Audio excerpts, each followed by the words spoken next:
Thank you. Thank you very much, Professor Church. It's an honor to be with you in the Grand Challenges Forum. That's a great name. It's an honor to be here at the University of Houston. I'm up in Dallas right now, and I have to say, turn it on. Sorry. Thank you. All right. I have to say, you do January very well. It's very nice out there. All right. Is the challenge about which I'm going to speak to you grand? Well, it's hard. I'll say that for it, and it's important.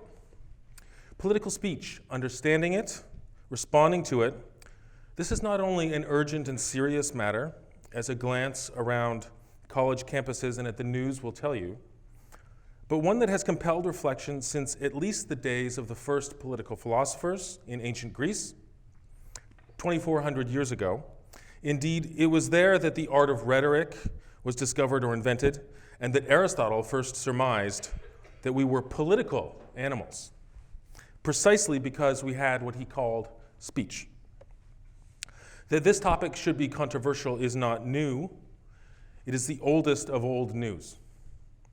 What I'd like to do right now is offer you a reflection or two on the difficulties of understanding political speech.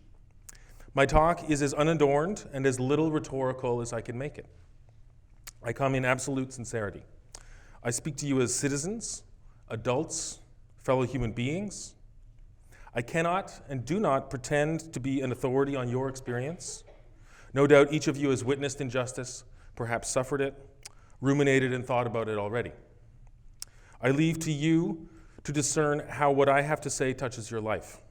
What I offer here is intended not as provocations, but as stimulus, prods of a kind, to assist you in your own reflections in the days and years to come. My talk is structured in two parts. First, starting where we appear to be, I look at the opinion that political speech is power. I arrive at the position that this is a hollow claim, but in doing so, I try to be fair to it. The second part of my talk, I explore why political speech would appear as power, and how it's better to understand speech as having the power to misrepresent, or as I'll phrase it, to say what is not. I'm going to lead you through these thoughts mentioning very few names. I'm not going to drop too many names, so we'll just work through the thought on its own right. The title of my talk is What We Talk About When We Talk About Political Speech. Where to begin? I think a common, and therefore in a democracy, somewhat authoritative answer to the question of my talk, what we talk about when we talk about political speech, is power. We talk about power. Why? How is this so? To capture this position with some generality, allow me to start broad and slightly fuzzy, and then work toward a more precise and specific set of claims. It could be said that everything is power. Everything is caused by or causes something else. This means everything that is power. Narrowing our focus. In more human terms, all human things, all human relations are expressions of or are power. To be or to be human is to express power or suffer power. Therefore, the next step of the thought. For us to understand what's going on, or the situation in which we find ourselves, we need to see the power dynamics at play, or see power structures around us. Sometimes this is referred to as systemic power.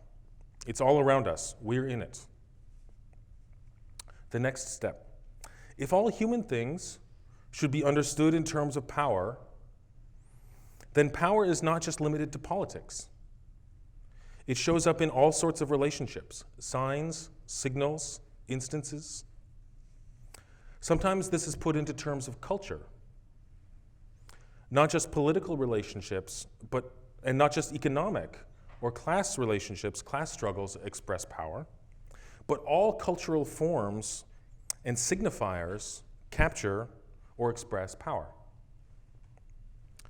What this thesis has going for it is an observant, broad plausibility that notices something real about cultural interactions in the world. There's power at work in far more than merely institutional features of political life. There's power in everything. There are power dynamics in cultural forms, art, music, movies, the way you talk, your accent, the inflections in your voice, the clothes you wear, how your jeans are cut. You can extend this line of thought farther than I can. There's one more step in this argument. Our language itself expresses power relationships. Even the words, language, and speech we use, and what we can talk about, everything. Language reveals power dynamics, but in so doing, it itself expresses or exercises power. What is sayable and the way things are said, especially unconsciously, without our full awareness, only ever articulates or reinforces the power structure at work when and where it's being said. What is meant by this? I think something like the following. When we speak, when we talk to each other, we are expressing innumerable social cues, class cues, gender cues, ability cues, a rich, thick texture of where we're from, how we even got here, what we're like, how far anyone can expect us to go, suggestions of competency, disdain, a comfortable familiarity with signs and symbols that put others in their place, that we navigate with ease. Power in this case confers, and language communicates and maintains a hierarchy of privilege or dominance. Michel Foucault expresses something like this. Let me quote him. This will be my only big quote today. Quote, "I am supposing that in every society the production of discourse is at once controlled, selected, organized, and redistributed according to a certain number of procedures, whose role is to avert its powers and its dangers to cope with chance events, to evade its ponderous awesome materiality, and enforce rules of exclusion. We know perfectly well that we are not free to say just anything, that we cannot simply speak of anything when we like or where we like. Not just anyone, finally, may speak just anything." End quote. And what's more, once we know the name everywhere there's power, we can also say whether there's more or less. You can't compare and rank the incommensurable. But when we can understand everything in terms of power, and we can express that power in discourse, then we can see that everywhere someone is up, there's someone who's down. We see and say gradients of power. We can measure quanta of power. And this is the heart of the notion that everything or everything that can be communicated in language, which is everything, is power. Every relationship is one of oppressor or oppressed, of dominance and being dominated, either manifestly and openly, or invisibly and subtly. All culture, all religion, all romance, all friendship, all teaching and learning, all. If everything is political in the sense that everything has to do with power, then not only is politics war by other means, to reference an old expression, but conversation is war by other means. To speak is to murder. According to this reasoning, there is no free space. There's no escape from dominating or being dominated, from being an oppressor or being oppressed. Thus, the answer with which we began, what we talk about when we talk about political speech is power. Now, let me begin again another way. Language or speech could only be power if it is imposed on something or someone. What is the serious reason for saying that language imposes? The view that all is constituted according to discourse, or to a discourse of power. The discourse itself has historically imposed the categories according to which we understand the world upon the material of the world itself. This view is opposed to the view that such categories are inherent in the things we encounter in the world, constituting essences that make up the things that are. For cartoon's sake, this view is called essentialism. From the perspective that all is power, Essentialism itself appears as a way for a hegemonic oppressor or a collection of hegemonic oppressors to impose themselves on the world and on others by enforcing a certain set of categories. At the deepest level, this is why words may be power. The deepest and most fundamental case that yes, words are power, operates at the very level of grammar and its relationship to our sense of the articulation of what is, being itself. How does this work? When I say, this is a table, I'm assimilating the being of this thing here to the genus table. It is, I'm saying, a table, is. When I say these are shoes, I'm saying that these two things here are in their being. I use the verb are. I'm saying that they are shoes. By implication, they're not really leather. They're not works of art. They're not, in some sense, even mine in their being. Every other quality or aspect of them that may be manifest to you, indeed, especially those qualities or elements that might render them unique. They're handmade, works of a craftsman. These are less relevant to the shoes, to their being. To assimilate them to the genus shoes, or this thing here to the genus table, is to remove from my speech about it not just the particularities, but the uniqueness of it altogether. To stress above its uniqueness, its identity to a non-thing, the genus that includes it. Is this a function of power? Well, it's a function of something. How do we settle differences on what something is called? If I say this is a table, and you say, no, it's an altar. Now, what happens when we talk about people this way? So-and-so is a member of the category A, or a member of category C. By implication, so-and-so is not a member of category B, or category D. Or when we identify ourselves this way, I am a member of category B, or a member of category D. By implication, I'm not a member of category A or category C. The power of speech to essentialize by generalizing, combined with the implication of hierarchy and rank, constitutes a total system. What if there's a difference between how you identify me and how I identify myself? How is the issue settled? Well, it would seem if all that's occurring here is a contest between one subjective picture of the world, not mine, and another subjective picture of the world, mine, then here's what you can tell. Whichever one wins or establishes what we call or how we categorize something, in this case me, is stronger or more powerful. Something like this thinking, I want to suggest, is where we get the idea that discourse is power, that the categories of thinking, generalizations as an ingredient in grammar and discourse, accumulating over time in how we talk and think about the order of the world, this has contributed to the accumulation, the construction, in a sense, of a world. Now, what does it mean to resist such an imposition? Is it simply a power grab on one's own part? The logic of the position allows it. All human affairs are power struggles, after all. But does this fit? Does resisting such an imposition simply fit like it's only about power?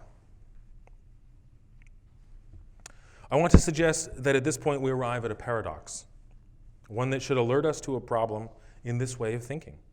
The notion that all is power, or that all human relationships express power dynamics and nothing else, and that all speech is power, led us to this spot. But now we want to refer to what? To justice. Justice, more precisely, the angry awareness of injustice, announces a different principle than power alone. Power says, this is the way it is. Justice says, this should be otherwise. But we can't now start saying justice is something other than power, when until now we've been saying everything, including all notions and instances of justice, is power. Power is not enough. Power does not explain our resistance to these categories. We need justice. This is required for self-knowledge. to describe what we're doing, what we're resisting, what we're imposing. For you to describe what you're doing. Moreover, if the conclusion is in doubt, the premises are faulty. If the principle of justice emerges here at the end of our analysis, then perhaps it was there all along. An analysis of everything that understands it to be power and nothing else, that leaves out justice, has provided us with a crude, I dare say cartoonish, picture of the world. This is why I say that to call political speech power is hollow. What then do we talk about when we talk about political speech, if not power? If political speech is about justice, then why do we think it's about power? Why did we think that? We have something that presents itself as being power, but it isn't. What do we call that? Something that presents as one thing when it's actually another. Lies, deceit, concealment, error. Let that be our clue. Let that be our clue for another approach to the statement, what we talk about when we talk about political speech. Why does it appear that discourse is power? Because it certainly has a power. It has power. What is that power? Next question.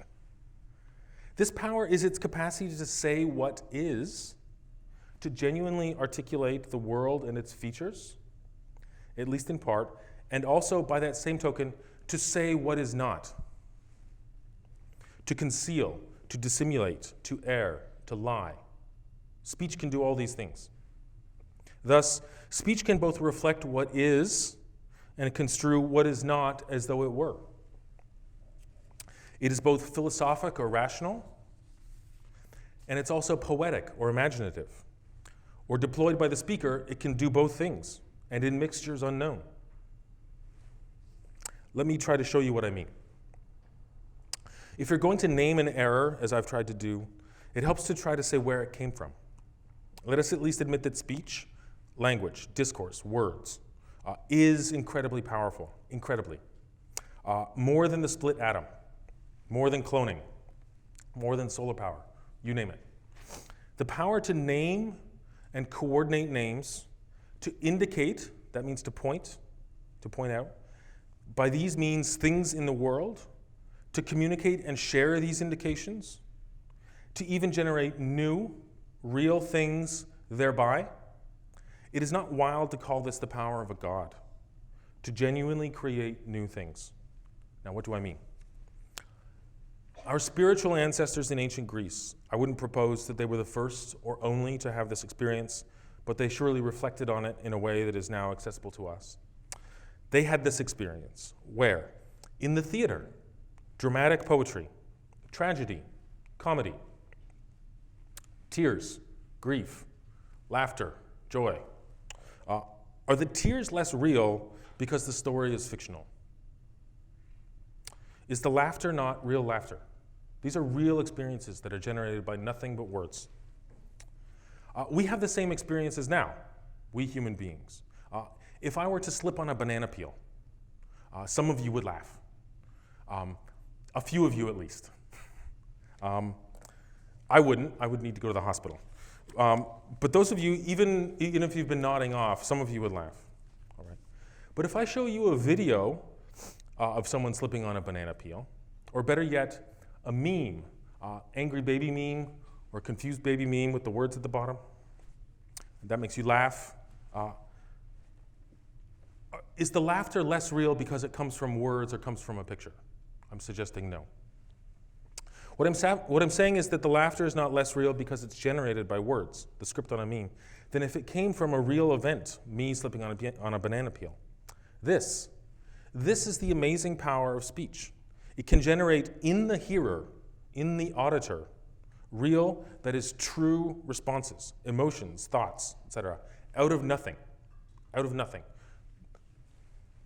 And our Greek predecessors, they were witnesses to the great power of words in the conduct of the affairs that they had in common, to which they applied the name politics.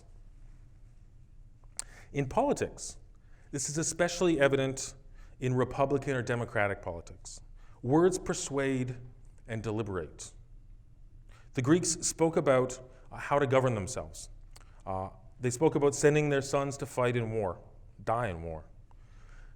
They spoke to make decisions that would see their own cities razed and burned. And this power of speech could be taught. This is what rhetoric is. Going further, one of the original meanings of the liberal arts, liberal means free, was the arts of a free person.